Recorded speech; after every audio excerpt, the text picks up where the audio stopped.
एक कानून नहीं होगा तो कोई बात नहीं पड़ेगी। चल रहा है देश में, शिक्षण चलने दीजिए, कोई परिवर्तन की जरूरत नहीं है।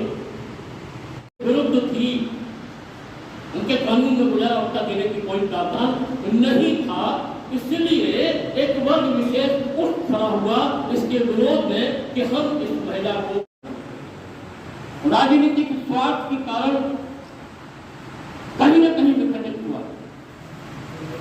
और ये विखंडन आजादी के बाद से ही कि विविधता से भरे हुए भारत राष्ट्र में एक विधान, एक निशान होना चाहिए।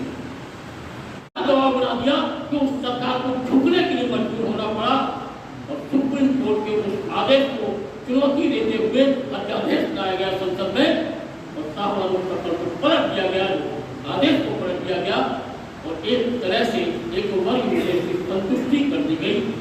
मेरा नाम ज्ञानेंद्र मिश्रा है। सर, आज किस तरह की गोष्ठी का आयोजन किया है? आज हम लोगों ने यहाँ महेश्वरी इंटर कॉलेज में एक समान नागरिक संहिता विषय पर एक गोष्ठी का आयोजन किया है। जोर से बोलो। क्योंकि समान नागरिक संहिता एक देश में एक ऐसा विषय है जिस पर पूरे देश में चर्चा हो रही है। लॉ कमीशन ने भी पूरे देश के लोगों से सुझाव मांगे हैं और अभी 29 जुलाई तक लोग अपने अपने सुझाव उसमें दे रहे हैं। तो ऐसे में जो चर्चा चल रही है कि समान नागरिक संहिता क्या है, इसकी क्या चुनौतियां हैं, क्या उनके समाधान निकलेंगे और किस प्रकार से ये लागू होगी, इस विषय पर हमने एक विचार गोष्ठी रखी है जहां अलीगढ़ में सभी प्रबुद्धजनों को आमंत्रित किया है कि और वो अपने विचार रख रहे हैं और किस प्रकार से एक समान नागरिक संहिता एक देश को एक कानून, एक विधान जिस प्रकार से है उस प्रकार से एक कानून जो कि पर्सनल लॉज से संबंधित होगा उसको देने में कामयाब होगी, उस पर एक चर्चा का आयोजन किया गया है। सर, किस तरह का कानून होगा जी जिससे लोगों को फ़ायदा हो? देखिए, ये जो समान नागरिक संहिता है इसमें जिस प्रकार से चर्चा चल रही है कि जो पर्सनल लॉज हैं जिसमें चाहे विवाह के मामले हों, तलाक के मामले हों, बालकों को गोद लेने के मामले हों और जो सक्सेशन है हमारा, हमें जो अपने परिवार से जो संपत्ति अर्जित करते हैं हम उसके मामले हों, उन सब में एक समानता, एक रूपता लाएंगे ये कानून।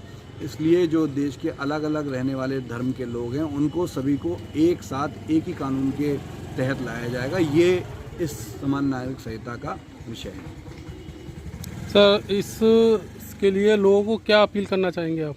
इससे मैं यही अपील करना चाहता हूँ और सभी जो विचार गोष्ठी में आए हुए लोग, सभी लोग ये कहना चाह रहे हैं कि समान नागरिक संहिता इस देश में जो विभिन्न कानूनों के माध्यम से जो परेशानियां आ रही हैं कानून को लागू करने में, वो सब दूर होंगी।